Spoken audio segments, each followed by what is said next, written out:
मित्रांनो, आजचा हा व्हिडिओ शेवटपर्यंत पाहिला नाही तर तुमच्या लव्ह लाईफमध्ये होणारी एक मोठी चूक तुम्ही वेळेत ओळखू शकणार नाही.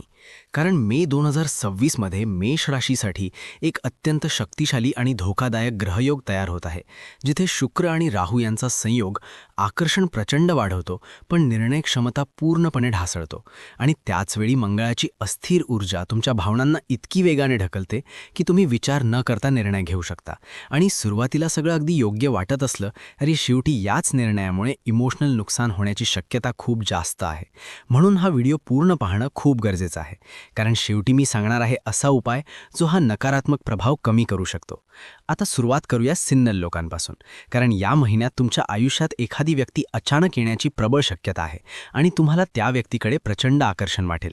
पण लक्षात ठेवा, हे अट्रॅक्शन जितकं स्ट्रॉंग असेल तितकंच ते कन्फ्युजिंग सुद्धा असेल, कारण शुक्र तुम्हाला जोडतो पण राहू तुम्हाला भ्रमात टाकतो. त्यामुळे तुम्हाला वारंवार वाटेल की हीच योग्य व्यक्ती आहे, पण मनाच्या आत कुठेतरी एक शंका कायम राहील. आणि हाच तो ट्रॅप आहे जिथे बहुतेक लोक चूक करतात, कारण ते भावना ऐकतात पण संकेत दुर्लक्षित करतात. पुढील काही दिवसांमध्ये तुम्हाला वारंवार संकेत मिळतील, पण जर तुम्ही त्याकडे दुर्लक्ष केलं तर परिणाम गंभीर होऊ शकतो. विशेषतः 5 मे ते 11 मे हा काळ खूप अनस्टेबल राहणार आहे, आणि या काळात घेतलेला निर्णय पुढील अनेक महिन्यांसाठी तुमच्या लव्ह लाईफवर परिणाम करू शकतो. त्यामुळे घाई अजिबात करू नका, कारण राहू तुम्हाला जलद निर्णय घ्या भाग पाडेल, आणि हाच इम्पल्सिव्ह निर्णय नंतर रिग्रेटमध्ये बदलू शकतो. काही लोकांसाठी ही पर्सन फक्त टेम्पररी अट्रॅक्शन असू शकते, पण तुम्ही त्याला डेस्टिनी समजण्याची चूक करू शकता. म्हणून स्वतःला एक प्रश्न नक्की विचारा की मी खरंच या व्यक्तीला ओळखतो का, की फक्त भावनांवर चाललो आहे. जर उत्तर क्लिअर नसेल तर थांबा, कारण कन्फ्युजनमध्ये घेतलेला डिसिजन बहुतेक वेळा चुकीचा ठरतो. या महिन्यात पेशन्स हीच तुमची सर्वात मोठी ताकद असणार आहे, आणि जो पेशन्स ठेवेल तोच या ग्रहयोगातून सुरक्षित बाहेर पडेल. पण जो घाई करेल त्याला इमोशनल नुकसान होण्याची शक्यता खूप जास्त आहे. त्यामुळे लक्षात ठेवा, आकर्षण आणि खरं प्रेम यात फरक ओळखणं खूप गरजेचं आहे. आणि हा फरक समजण्यासाठी तुम्हाला स्वतःवर कंट्रोल ठेवावा लागेल, कारण पुढे जे घडणार आहे ते रिलेशनशिपमध्ये असणाऱ्यांसाठी अजून जास्त धोकादायक ठरू शकतं. त्यामुळे पुढचा भाग अजिबात स्किप करू नका. आता बोलूया त्या लोकांबद्दल जे आधीपासून रिलेशनशिप किंवा लिव्ह इनमध्ये आहेत, कारण इथे परिस्थिती आणखी सेन्सिटिव्ह आणि धोकादायक बनत चालली आहे. सध्या तुमच्या कुंडलीत शुक्र आणि राहू यांचा प्रभाव तुमच्या नात्यात आकर्षण तर वाढवतो आहे, पण त्याचवेळी ट्रस्ट हळूहळू कमी करत आहे. त्यामुळे बाहेरून सगळं ठीक वाटेल, पण आतून मिसअंडरस्टँडिंग्ज वाढायला सुरुवात होईल. लहान लहान गोष्टींवरून मोठे वाद निर्माण होऊ शकतात, आणि विशेष म्हणजे त्या वादामागचं कारण तुम्हालाच नीट समजणार नाही.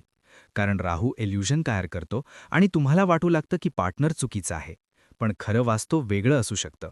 याच वेळी मंगळाची अग्रेसिव्ह एनर्जी तुमच्या बोलण्यावर आणि रिॲक्शन्सवर परिणाम करते. त्यामुळे तुम्ही आधी रिॲक्ट करता आणि नंतर विचार करता, आणि हाच पॅटर्न नात्याला आतून कमजोर करायला सुरुवात करतो.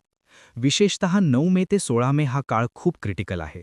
या काळात इगो क्लॅशेस वाढतील, आणि मी बरोबर की तू हा प्रश्न नात्याला तोडण्याच्या टप्प्यावर घेऊन जाऊ शकतो. काही लोकांच्या मनात जोपर्यंत चालतंय तोपर्यंत चालू दे अशी कॅज्युअल मेंटॅलिटी तयार होऊ शकते. पण लक्षात ठेवा, हीच मेंटॅलिटी नात्याला पर्मनंट नुकसान करू शकते. तुम्हाला वाटेल की तुम्ही फ्रीडम घेत आहात, पण खरं तर तुमच्या आणि पार्टनरच्या मध्ये डिस्टन्स वाढत आहे. शुक्र अट्रॅक्शन देतो, पण राहू लॉयल्टी डिस्टर्ब करतो. त्यामुळे अचानक डाऊट्स निर्माण होऊ शकतात, आणि काही केसेसमध्ये थर्ड पर्सन इन्फ्लुएन्ससुद्धा दिसू शकतो. सुरुवातीला हा इन्फ्लुएन्स हार्मलेस वाटेल, पण हळूहळू तो मोठा प्रॉब्लेम बनू शकतो.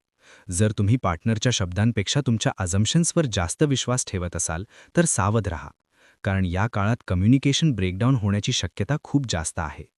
एक छोटीशी चूक किंवा एक चुकीचा शब्द ट्रस्टला कायमचं नुकसान पोहोचवू शकतो. त्यामुळे रिॲक्शन देण्याआधी थोडा वेळ थांबा आणि विचार करा, कारण या ग्रहयोगात शांत राहणारा जिंकतो आणि इम्पल्सिव्ह रिॲक्शन देणारा हरतो. जर तुम्ही इगो बाजूला ठेवून समजूतदारपणे परिस्थिती हँडल केली तर तुमचं नातं वाचू शकतं. पण जर तुम्ही प्रत्येक गोष्टीत स्वतःला बरोबर सिद्ध करण्याचा प्रयत्न केला तर सेपरेशनची शक्यता वाढते. काही लोकांसाठी हा काळ एक टेस्ट आहे, जिथे हे स्पष्ट होणार आहे की तुमचं नातं खरंच मजबूत आहे की फक्त अट्रॅक्शनवर टिकलेलं आहे. आणि जो या टेस्टमध्ये पास होईल त्याचं नातं पुढच्या लेव्हलवर जाईल, पण जो फेल होईल त्याचं नातं हळूहळू संपायला सुरुवात होईल. त्यामुळे पुढील काही दिवस खूप महत्त्वाचे आहेत, आणि तुम्ही घेतलेला प्रत्येक निर्णय विचारपूर्वक घ्या, कारण पुढे जे घडणार आहे ते विवाहित लोकांसाठी अजून मोठा आव्हान घेऊन येणार आहे. त्यामुळे पुढचा भाग अजिबात स्किप करू नका. आता सर्वात महत्त्वाचा आणि संवेदनशील भाग समजून घ्या, कारण विवाहित लोकांसाठी हा काळ खूप मोठी परीक्षा घेऊन येतो आहे. 1 मे ते 14 मे दरम्यान तुमच्या वैवाहिक जीवनात अस्थिरता वाढेल, लहान लहान कारणांवरून तणाव वाढेल आणि शांतता कमी होत जाईल. पण खरी समस्या 14 मे नंतर सुरू होते, कारण याच वेळेला शुक्र आणि राहू यांचा प्रभाव अधिक तीव्र होतो आणि हा ग्रहयोग अनेकदा एक्स्ट्रा मॅरिटल अट्रॅक्शन वाढवण्यासाठी ओळखला जातो. त्यामुळे अचानक एखाद्या व्यक्तीकडे तुमचं लक्ष जाऊ शकतं आणि सुरुवातीला ते पूर्णपणे हार्मलेस वाटेल. तुम्हाला वाटेल की ही फक्त साधी ओळख आहे किंवा थोडा वेळ पास आहे, पण हळूहळू इमोशनल इन्व्हॉल्वमेंट वाढायला सुरुवात होईल आणि तुम्हाला कळणारही नाही की तुम्ही किती खोल अडकत चालले आहात. मंगळाची अस्थिर ऊर्जा या काळात तुमच्या निर्णयांवर परिणाम करते आणि तुम्हाला रिस्क घ्यायला प्रवृत्त करते. त्यामुळे तुम्ही स्वतःलाच समजावाल की काहीच होणार नाही, पण प्रत्यक्षात हीच विचारसरणी पुढे मोठं नुकसान करून जाऊ शकते. काही लोक या काळात सिक्रेट कम्युनिकेशन सुरू करू शकतात, जे सुरुवातीला एक्साइटमेंट देईल, पण नंतर हाच सिक्रेट मोठा कॉन्फ्लिक्ट बनू शकतो. जर तुमचं नातं आधीपासून थोडं कमजोर असेल, तर हा काळ ते पूर्णपणे तुटण्याच्या टप्प्यावर नेऊ शकतो. विशेषतः 15 मे ते 22 मे हा काळ अत्यंत सेन्सिटिव्ह आहे. या काळात घेतलेला एक चुकीचा निर्णय इर्रिव्हर्सिबल ठरू शकतो. त्यामुळे कोणत्याही टेम्पटेशनपासून दूर राहणं खूप गरजेचं आहे, कारण एक छोटासा स्टेप तुमच्या नात्यातील विश्वास कायमच्यासाठी तोडू शकतो आणि एकदा ट्रस्ट तुटलं की ते परत निर्माण करणं खूप कठीण होतं. काही लोकांना नंतर याच गोष्टींचा पश्चाताप होईल, पण तेव्हा वेळ निघून गेलेली असेल. म्हणूनच हा काळ तुमच्याकडून कंट्रोल आणि डिसिप्लिन मागतो आहे. जर तुम्ही स्वतःवर कंट्रोल ठेवलात, तर तुम्ही मोठा संकट टाळू शकता. पण जर तुम्ही इमोशन्सच्या प्रभावाखाली निर्णय घेतलात, तर परिणाम खूप गंभीर होऊ शकतो.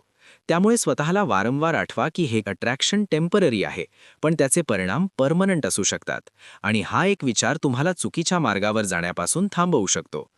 काही लोकांना या काळात वाटेल की ते त्यांच्या पार्टनरपासून दूर जात आहेत किंवा त्यांना समजून घेतलं जात नाही, पण ही भावना सुद्धा या ग्रहयोगामुळे वाढलेली असू शकते.